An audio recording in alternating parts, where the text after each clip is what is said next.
This is the last section in Unit 8 where we're talking about the Pythagorean Theorem. And today we're going to be talking about using the Pythagorean Theorem in context. So that means we're going to have some story problems to deal with today. We talked about this before when we introduced the Pythagorean Theorem, I think in 8.2.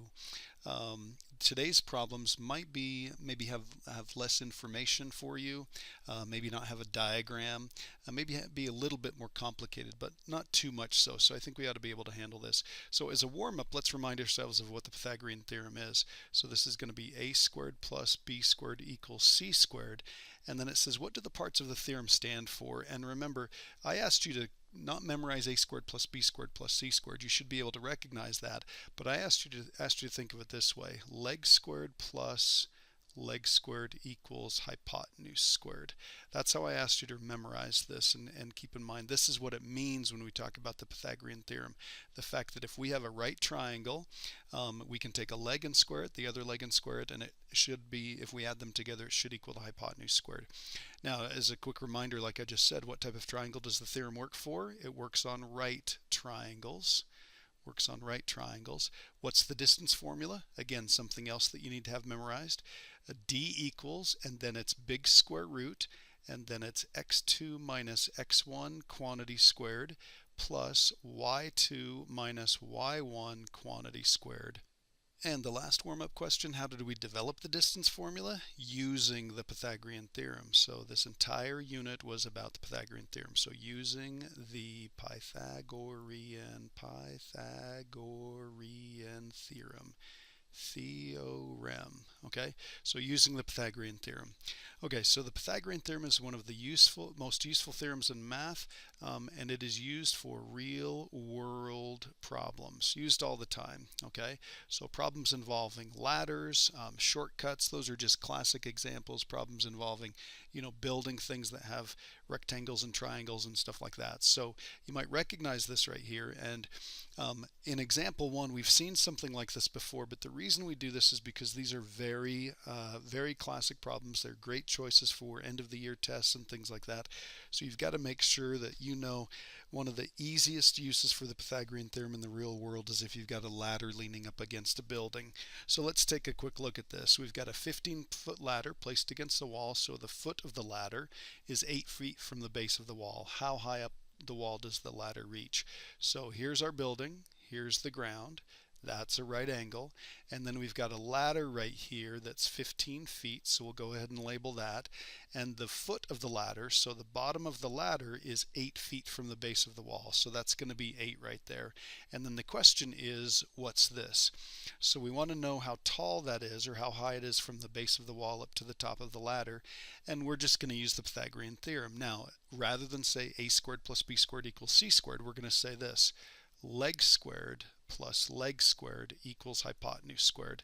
And from there on, we're going to be solving this equation. So this is going to be x squared plus 64 equals 225. I'm hoping that's something that you remember. Those numbers have come up a whole bunch. We're going to subtract the 64. And again, I am going to rely on a calculator to get part of these answers. And remember that this is a story problem, so we get to choose the best way to write the answer. So we'll double check ourselves. 15 squared. Yep. 8 squared. Yep. In fact, here's the cool thing. Watch what would happen if I did 15 squared minus 8 squared. Put the square on there, hit enter. I get the same thing as if I did 225 minus 64. I get 161. So this is 161, and then we're going to take the square root. So we get x equals, and we'll type that into the calculator, so the square root of 161, again, always get out from underneath there, hit enter, and we end up with 12.688, probably round to the nearest hundredth, so let's call that 12.69. So 12.69 what? We need to label this, so this is in feet, 12.69 feet. And remember, this should make sense. We should know that the hypotenuse is the longest side on this triangle.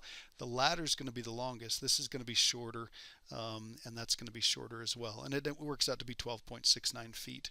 And we're going to say above the ground, or from the base of the wall, or something like that. Anything like that would be okay.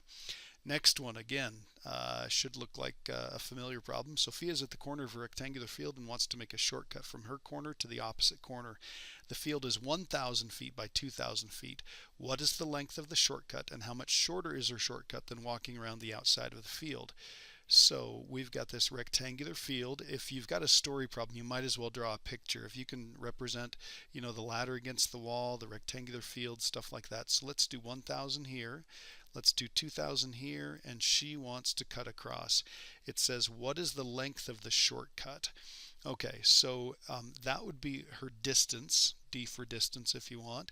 So the hypotenuse squared would equal a leg squared plus a leg squared. All right. Now I'm going to do something a little bit different. Rather than throw these into the calculator and get gigantic numbers, let's do a little bit of reasoning here. We want to get the d all by itself, so we're going to take the square root of both sides.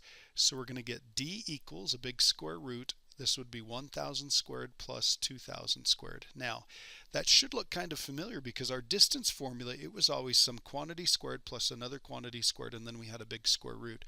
Now, here's the cool thing about this. We're going to be able to type this into the calculator just like this, and it should spit out the answer. What I'd like you to do before we put this in the calculator, stop and think, if this is our right angle right here, this is the hypotenuse. It's got to be longer than either one of those. Now, you don't just add these together. It doesn't work like that. You don't add them together and get 3,000. Okay? It's this squared relationship here. We square the legs, add them together, and we get the hypotenuse squared. So let's take a guess. It's got to be more than either one of these. It's got to be more than 2,000. Okay? So let's plug this in the calculator. And again, I'm going to clear this off, and I'm going to type in a square root. So there's the square root, and we're going to do 1,000. We're going to square that. Then we're going to add 2,000. And we're going to square that. And then I'm going to hop outside there. Now, if you'll notice, this looks exactly like what I have here. And I'm all set to type this into the calculator. So I'm going to hit enter. And it tells me 2,236 point, and we're going to go with 07. 2236.07. So the distance is 2236.07. And this was in feet. Okay, what is the length of her shortcut? Okay, so there's the length of the shortcut. So I'll label that as shortcut. Okay, how much shorter is the shortcut than walking around the outside of the field? Well, she does save some distance here. So all the way across the field is going to be 3,000, and then we're going to subtract the 2236.07. Okay, so it saves her this many feet. So let's grab the calculator and let's type that in. So it saves her, let's see, 3,000 minus 2236.07. All right, we'll hit enter. Saves her 763.93 feet. 763.93 feet. Okay? All right, so how much shorter is it? Saves her that much. Okay, we've got that whole question answered, and then we've got this one. It says a farmer wants to check and make sure the rectangular wall he built is square. Now, when somebody's building something and they say it's square, what they mean is it's got right angles in it. So square off to the side here, we're going to say right angles, has right angles in it. He measures the wall, and it is 12 feet long and 9 feet tall. Then he measures the diagonal, and it is exactly 15 feet. Is the wall square? So let's draw a picture of the wall.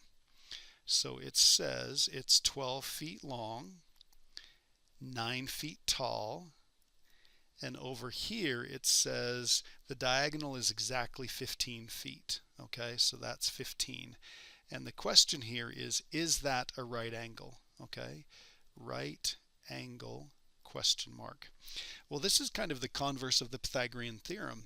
If the leg squared plus the leg squared equals the hypotenuse squared, then we know we've got a right angle. So let's go ahead and do that. Let's do 12 squared plus 9 squared equals 15 squared. And I'm going to put a question mark there. Whoops, let me move that over so it looks a little bit better. So this is 144 plus 81. 12 squared is 144, 9 squared is 81, and then I'm going to put an equal sign with a question mark above it. Remember, 15 squared, this has come up repeatedly, 225. And let's grab the calculator and let's see what we get here. 144, I've got a good feeling about this, plus 81, because the 1 plus the 4 is going to make a 5. Let's see, 225. 225 equals 225. So we're going to say yes, it is square. And again, when we say square, what we mean is that that angle is a right angle. It's square. In other words, it has 90-degree angle. Okay? All right. So we're all set there. That should have you in good shape for the assignment on this section, and then we'll work on getting ready for the test. Good luck.